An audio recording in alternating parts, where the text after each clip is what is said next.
আসসালামু আলাইকুম। Russia Ukraine যুদ্ধের সর্বশেষ আপডেট। প্রায় বন্ধ হতে যাওয়া যুদ্ধটাকে আবারও পুনরুজ্জীবিত করেছে পশ্চিমা শক্তিগুলো, বিশেষ করে যুক্তরাজ্য নেতৃত্বে ফ্রান্স, জার্মানি, তারপর হচ্ছে পোল্যান্ড, আরো বেশ কয়েকটা দেশ। তারা খুবই অতি আগ্রহী হয়ে আমেরিকার সাথে যখন ট্রাম্পের সাথে যখন আপনার ইউক্রেন প্রেসিডেন্ট জেলির একটা বাদানুবাদ হলো, ওভাল অফিস থেকে তাকে বের করে দিল, এরপর বিভিন্ন সময়ে নানান ধরনের বক্তব্য, পাল্টা বক্তব্য দেখলাম। আমেরিকার যে সহযোগিতা আপনি দেখেন এটা মোটামুটি বন্ধ হয়ে গেছে। বাট বিপরীতে পশ্চিমা শক্তিরা, ইউরোপীয় ইউনিয়ন যে কোনো মূল্যে পুতিনকে ঝুঁকাবে, আর এই ঝুঁকানোর জন্য তারা ইউক্রেনকে সার্বিক সহযোগিতা করছে। কিন্তু এই সহযোগিতার বিপরীতে ইউক্রেন যে কাজটা ঘটায় দেখাই দিছে, এটা তাদের জন্য সাময়িক সৌভাগ্যের হলেও বা পশ্চিমাদের সহযোগিতা পাওয়ার জন্য অনেক বড়দূর মাইল ফলক হলেও, কিন্তু রাশিয়া ইউক্রেন যুদ্ধে নিজেদের পরিণতি কোথায় নিয়ে যাচ্ছে? পুতিনের রাগ হওয়াটা খুবই স্বাভাবিক, যে এত বড় একজন সুপ্রিম লিডার, সুপ্রিম পাওয়ার, কিন্তু তার দেশের মধ্যে তার যুদ্ধ বিমানের ঘাঁটি উড়িয়ে দিয়েছিল। সেই ঘটনার পর একে একে প্রতিদিনই যুদ্ধের পরিস্থিতি বদলাচ্ছে, আর হামলার রেকর্ডগুলো একটা আরেকটাকে ছাড়িয়ে যাচ্ছে। তবে এইবার ভিন্ন কৌশলে লড়াই করছেন পুতিন। যুদ্ধের প্রথম 3 বছর আমরা প্রতিদিন মৃত্যুর সংবাদ দিতাম, যে এতজন সেনা মারা গেছে, এতজন আহত হয়েছে। কিন্তু রাইট নাও পুতিনের মোটিভটা হচ্ছে মানুষ মারবে কম, যে অবকাঠামোগুলো আছে, স্ট্রাকচারগুলো আছে, সেই স্ট্রাকচারগুলোকে আপনার বালির মতন ধসাই দিচ্ছেন একের পর এক। যেমনটা আমরা গাজাতে দেখি, বলা হয়ে থাকে গাজাতে যে পরিমাণ ধ্বংসযজ্ঞ চালিয়েছে ইসরায়েল, এই গাজাকে পুনর্গঠিত করতে এরকম 3 যুগ লাগবে, বিলিয়ন বিলিয়ন ডলার লাগবে, নয়তো এই মাটিতে ফসল উদ্গীপন হবে না।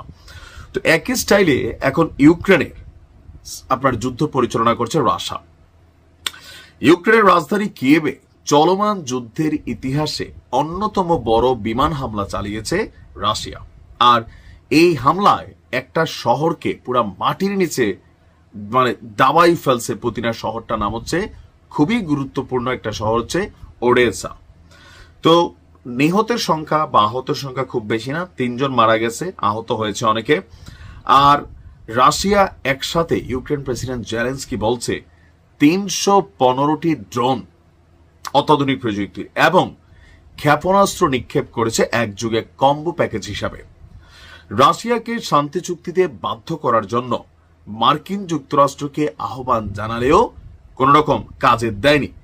সাম্প্রতিক হামলাগুলোকে তারা রুশ বিমান ঘাঁটি এবং সেতুতে চালানো হামলার প্রতিশোধ হিসাবে দাবি করেছে রাশিয়া।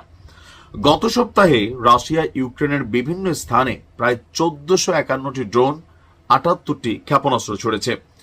এদিকে রুশ প্রতিরক্ষা মন্ত্রণালয় বলছে ইউক্রেন থেকে ড্রোন আক্রমণের আশঙ্কায় রাজধানী মস্কো, গুরুত্বপূর্ণ শহর সেন্ট পিটার্সবার্গ সহ 13টি শহরের বিমানবন্দর থেকে রাতভর সকল ফ্লাইট সাময়িকভাবে বন্ধ রাখা হয়েছে। আজকে পুতিন যা ঘটাইছে, রাশিয়া আশঙ্কা করছে পাল্টার একটা বড় জবাব দিবে। কারণ ইতিমধ্যে যুক্তরাজ্যের নেতৃত্বে প্রায় 1 লক্ষ ড্রোন ইউক্রেন পেতে যাচ্ছে। ইতিমধ্যে কয়েক হাজার ড্রোন পেয়ে গেছে, এমনকি মিত্র শক্তি হিসেবে জার্মানি বড় ধরনের একটা সাপোর্ট দিয়েছে। সো প্রত্যেকটা ড্রোনই হচ্ছে দূরপাল্লার। এখন রাশিয়া যে হামলা চালিয়েছে আজকে, এইটার বিপরীতে ইউক্রেন একটা বড় হামলা চালাবে আশঙ্কা রাশিয়ার। তবে রাশিয়া বলছে এমন কোন পদক্ষেপ নিলে এর পরবর্তী জবাবটা হবে আরো বেদনাদায়ক। তো টোটাল এই যুদ্ধের 3 বছর, 3.5 বছরে বড়লোকদের খেলায় সাধারণ মানুষদের ঘর বাড়ি সম্পত্তি, অনেক মানুষ আসলে মারা গেছে। কিন্তু আদৌ এখানে অ্যাচিভমেন্টটা কি হয়েছে ইউক্রেনের? আপনি ইউক্রেনকে দেখেন, এখানে কি অর্জন করতেছে জেলি প্রতিনিয়ত? শুধুমাত্র পশ্চিমাদের দাবার গুটি হিসেবে কাজ করছেন, এছাড়া আর কিছুই না। ভালো থাকুন। আসসালামু আলাইকুম।